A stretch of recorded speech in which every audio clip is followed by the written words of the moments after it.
Alright, so this is going to be my shoe collection video. My roommate's here with me. I'm going to try not to laugh because he's going to make stupid faces at me like he's doing right now. This is my regular face. Stupid face. I've ruined your video by speaking. Okay. Anyway, so I mentioned doing this and a few people were like, yeah, that's a good idea. So I'm going to do my video on the kind of small collection of designer heels that I have at this point in my life. And it's pretty small. I just started maybe like 7 months ago. No, it was less than that. Like 5 months ago that I bought the Louboutins. I don't know. I can't remember when I bought them. I think it was like 5 months ago. Anyway, so I actually no longer have the Louboutins. I made a mistake in buying them in that I decided I want a pair of Louboutins, and I became so enamored in the idea of having a pair of Louboutins that I bought a pair because that's what was there and not because they were exactly what I wanted. So I wound up selling them, and now I still haven't found that perfect Louboutin for the right price yet, but that's okay. Oh, and so one of the things that people are talking about, like, is how do you afford things like that. The pair of Louboutins that I bought, those were the only ones that I actually bought from a department store for a full price, paid the entire thing. I think for those Louboutins with taxes like $1,011. It was obnoxious. But a really good tip is find like Neiman Marcus Last Call, Saks Off Fifth, and search eBay. Especially if you're a more standard size, like a size like 37, you can find Louboutins on eBay for like 150 bucks easy, and in good quality. But that's that. So I'm going to start my video today. The first pair of shoes, so I should say, in US sizing, I wear a size 10.5 or like an 11, which means that my European, or at least like mainland Europe size, should be a 41 or a 40.5 or a 41. That's not how it works, because the Italians and the French cut their shoes viciously tight. So for my true to size for Italian and French shoes is a 42, which should translate directly to a US 12, but I'm not a size 12. That'd be too big on me. So the first pair of shoes I'm going with today are the only American brand that I have that are designer. They're Stuart Weitzman. They're a size 12, but I think that's just because Stuart spent a little bit too much time with the French. It's a kid Napa leather, and in a blush color and in black with PVC in the middle. They're really cute. I like these a lot. I got these from a Neiman Marcus Last Call for a really good price.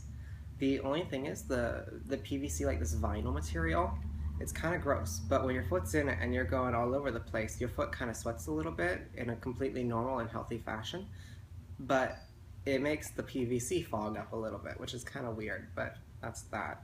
They're really cute though. They're really neutral. They go with a lot of things. I like them a lot. Like I said, these are a size 12, which surprised me, but they're also really comfortable. So Stuart Weitzman is definitely, if you're looking for a pair, you can usually find them. I think that Stuart Weitzman's a pretty common brand to be able to find in like Neiman Marcus Last Calls and Nordstrom Rack. I know that the Nordstrom Rack near me had a bunch of pair of Stuart Weitzmans, but they just weren't what I was looking for at the time. So that's that. The next pair I'm going to show, Oh god, there's a pile over there too. no, these are the matching shoes to those. Oh. Those are all just the mates. I've got, like, I don't know if it's left and right, I didn't section it like that, but I've just got one of each style, because I filmed a preview of this video earlier to make sure that I could do this right, and that's the pile that I've already talked about that I'm talking about again. Okay, so these are amazing. I love these so much. These are Prada. They're a size 42. Yes, they're a 42. You can see there. They're a kid leather, but they're perforated, and it's like this really pretty like whiskey cognac color. I got these off of eBay, and I got these for an absolute steal. It was amazing how cheap I found these. And they were pre-owned when I bought them, but the only problems I found, like the sole was almost new looking, but you can see there's some marks here, marks of wear along the platform. These are so comfy though. These are fantastic all-day heels. I love them so much. I go to work in these. They're just so comfortable. Miuccia Prada does a good shoe, and that's something that I found. I feel like female designers make more comfortable shoes than male designers because Christian Louboutins are iconic, but they're not comfortable. Whereas shoes by Miuccia Prada, Charlotte Olympia, to name a few, are typically very comfortable, and both of those are female designers. Um, so yeah, this is these. Love them, love the hardware. Speaking of really comfortable, Yves Saint Laurent does really comfortable shoes. I actually just got these today. It was a fantastic price. It was, and a little bit of work in. They are a 105 millimeter heel, which I think is really good heel height. Louboutins, my problem when I bought Louboutins is I wanted something about this height. I wanted closed-toed. I wanted a versatile shoe. And I walked out with like a pair of 6-inch platform peep toe pumps. That was the opposite of what I needed. If I could find something like this, honestly, even not in Louboutin, but in like Saint Laurent, if I could find a shoe like this in a black leather or a nude leather, I would sell my firstborn child and what's left of my soul. But this is a suede, and I don't know if the color is showing up correctly. It wasn't earlier, but it's like this really pretty cobalt color. Really nice. This is a 42. So are the Pradas. I think I said that, but Prada's Italian, Saint Laurent is French, but I get a 42 in both of them. These are really comfortable too. So like I said, 105 millimeter heel, which is high enough to still be chic and sexy, but it's much more manageable. So that's that. Next pair, also Saint Laurent. This is a kitten heel. They're really cute. I think the material is like a lame, but I'm not sure. You can see it has like a glittery fabric woven in, and they make like a noise. It's got a high cut vamp, which I think makes it really kind of classic looking. 42 kitten heel. It's fun time. Okay, so the next pair will be these.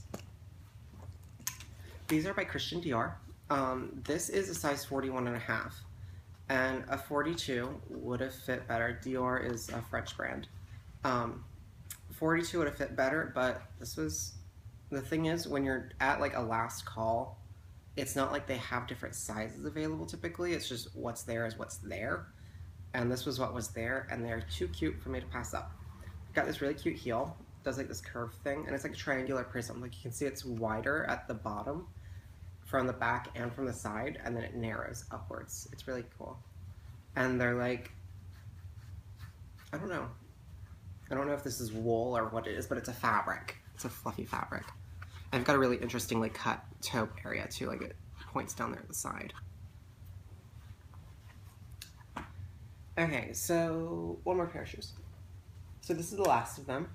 This is a pair of sandals. They're by Alexander McQueen.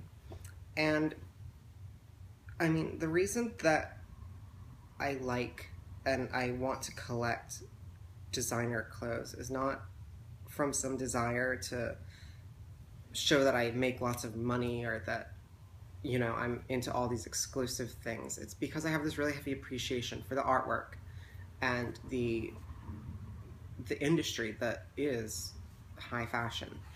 And I think that this really sums it up the best for me.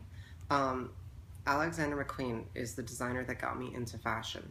And so to own a part of that industry and to own a part of that brand that got me into all of this is kind of incredible. So these are probably not actually designed by Alexander McQueen himself. He died in 2010.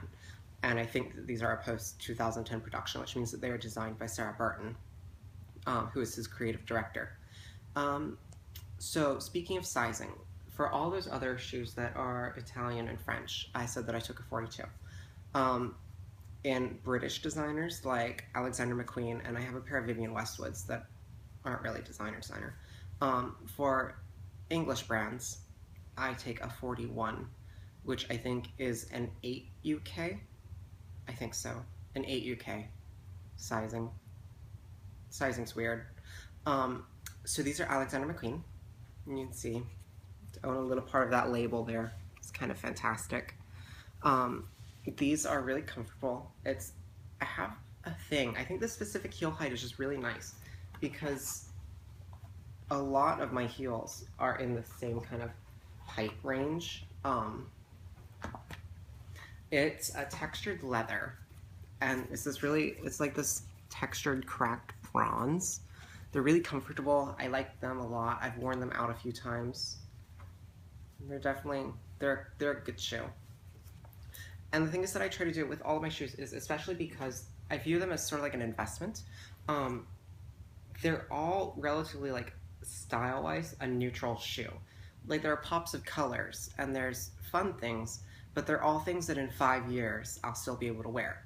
Whereas I feel like a lot of brands, and I'm not hating on Louboutin. I think Louboutin makes some great shoes, but I feel like Louboutin, they rely on the fact that they're so iconic to drive sales because their shoes are not the most comfortable. They are some of the most expensive, and they just rely on being Louboutins, and they're very trend based. And unless you get something very classic, it's not something that I would feel comfortable spending that much money on. A pair of Louboutins that are, 100 millimeters and black leather and just a standard style, sure, I'll drop the money for maybe one day if I can't find them on sale. But something that's 6.5 inches of studded rainbow snakeskin just isn't something that's, I think, a worthwhile investment. So that's that. Thanks for watching.